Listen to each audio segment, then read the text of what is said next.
ত্রিকোণমিতিতে এই টপিকটা থেকে বরাবরই দেখা যায় কোয়েশ্চেন আসে, তাহলে এই কোয়েশ্চেনটা তোমার জন্য গুরুত্বপূর্ণ। চলো এটাকে কিভাবে করা যায় অল্প সময়ের মধ্যে সেটা আমরা দেখব, এবং ফাইনালি এই টাইপের এমসিকিউ গুলো তোমরা বাসায় বসে প্র্যাকটিস করবে। তো চলো, প্রথমত রয়েছে এরকম কট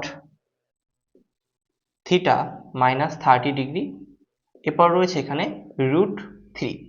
তো তুমি একটু খেয়াল করে দেখো, এই পাশে কি রয়েছে √3, তাহলে আমাকে জানতে হবে কট কত ডিগ্রির মান হচ্ছে গিয়ে √3।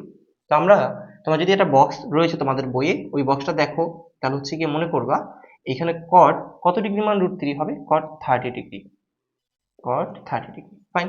তো এখন এই পাশে কট, এই পাশে কট বাদ দিলাম, তো পড়ে থাকে থিটা মাইনাস 30 ডিগ্রি। হ্যাঁ, জাস্ট ইমাজিনারি করে আমরা বাদ দিলাম। তো এরপরে এই পাশে রয়ে থাকে কি 30 ডিগ্রি।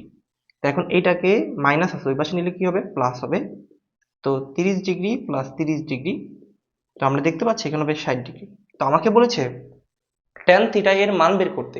তো ট্যান থিটা, তো আমি লিখবো ট্যান থিটা। তো দেখো এই যে থিটার মানটা আমি কত পেয়েছি, থিটার মানটা আমি 60 ডিগ্রি পেয়েছি, বসাই দিলাম। এবং ট্যান 60 ডিগ্রির মানটা কত হবে, 1/√3।